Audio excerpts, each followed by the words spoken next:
안녕하세요. 일간 유정식입니다.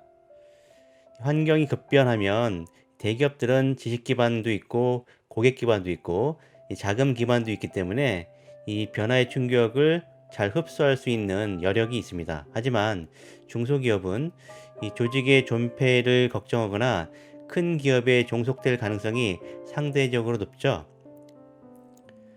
이런 이유 때문에 중소기업 CEO들은 내외부적인 변화의 바람이 거세게 불어닥치면요, 매출에 지나치게 신경을 쓰겠죠. 그래서 사람 관리의 중요성을 간과하고 맙니다. 근본적인 경쟁력이 이 기술 혹은 제품이 아니라 사람으로부터 나온다는 점을 잊고 말죠. 그래서 오늘은 사람 관리에 있어서 중소기업 CEO들이 가진 가장 대표적인 착각과 실수 네 가지를 알아보겠습니다. CEO뿐만 아니라 구성원 대부분에게 가장 만연해 있는 착각은 돈이 동기부여의 강력한 도구라고 생각한다는 것입니다. 이 조직이 성장하면 시스템 경영이라는 미명하에 평가를 강화해서 직원들 간의 보상 차이를 확대하려고 하는 게 일반적인 모습인 것 같아요. 이런 발상은 기대하는 행동을 보이면 즉각 보상하고, 그렇지 못하면 보상을 끊어버리는 벌을 주겠다. 그래서 사람들의 행동을 원하는 방향으로 유도할 수 있다는 생각에서 나왔죠. 하지만 이 패러다임에는 이 커다란 함정과 치명적인 오류가 존재한다는 것은 이미 여러 연구들이 밝혀놓고 있습니다. 제가 방문한 어떤 회사는 다 합해봐야 얼마 안 되는 급여 인상 지원을 가지고요, 직원들을 성과에 따라서 차등 보상하겠다, 이런 계획을 가지고 있더라고요.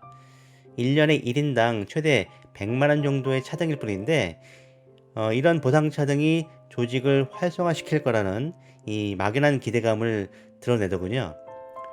이 돈 말고 다른 방법은 차마 건드릴 업무도 못 내고 그럴 의욕도 없어 보이는 그런 조직이었습니다.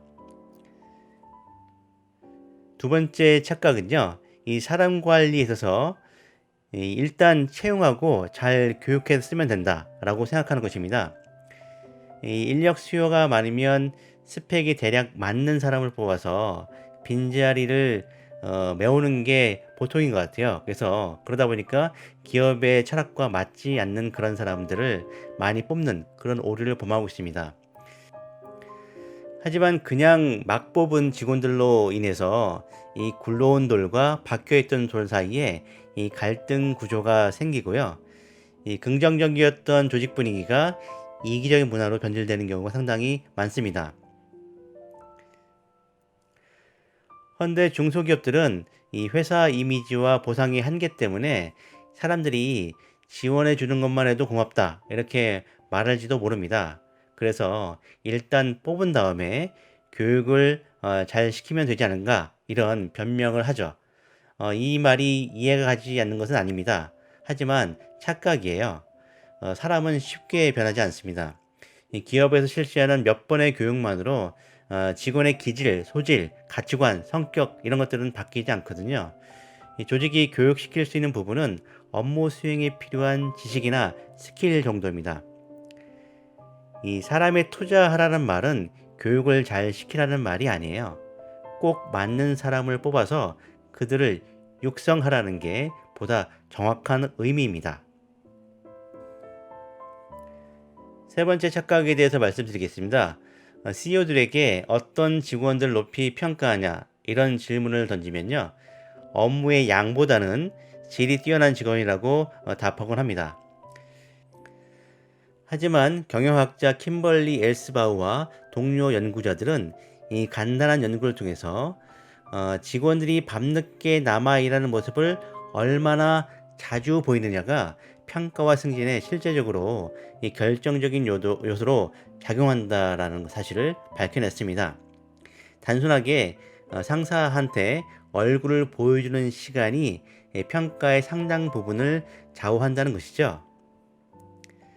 그 엘스바우는 후속 실험을 통해서 이 근무 시간 동안 얼굴을 항상 보이는 직원일수록 상사로부터 책임감 있다, 믿음직하다, 이런 인상을 받고요.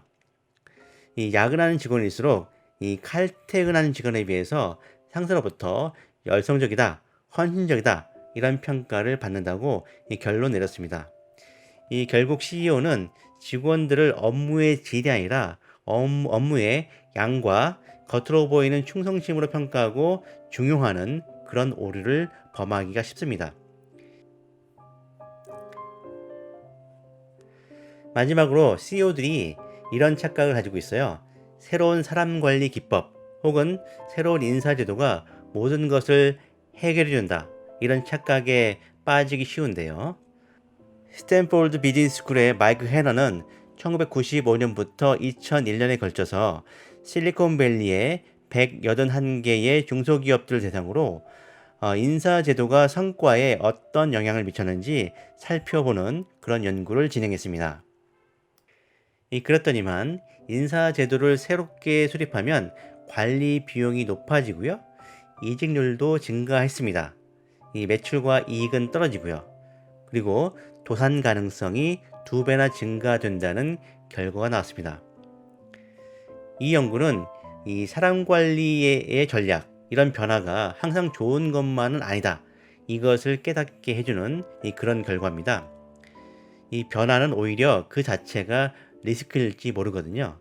특히 중소기업처럼 맷집이 약한 조직에게는 더욱 그렇습니다.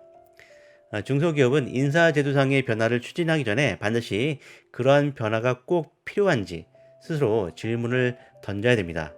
이 득보다 실이 더 크다면 과감하게 포기할 줄도 알아야 되는 것이죠.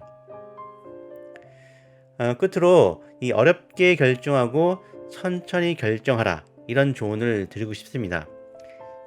단 한 번의 조치로 이 사람 관리의 어려움을 극복하겠다는 생각보다 이 점진적인 개선, 수정 이런 것으로 이겨내겠다라는 생각이 현명합니다. 정리해 보겠습니다. 평소에 좋은 인력을 엄선해서 채용해야 하고요. 돈으로 직원들의 내적 동기를 훼손하지 말아야 됩니다. 그리고 직원들의 성과를 잘못 평가하는 오류에 빠지지 말아야 되고요. 남들이 좋다고 하는 사람관리 기법, 인사제도 이런 것들도 엄선해서 수용하려고 노력해야 됩니다. 이 네 가지를 꼭 기억하시기 바랍니다. 오늘 에피소드는 이것으로 마치겠습니다. 감사합니다.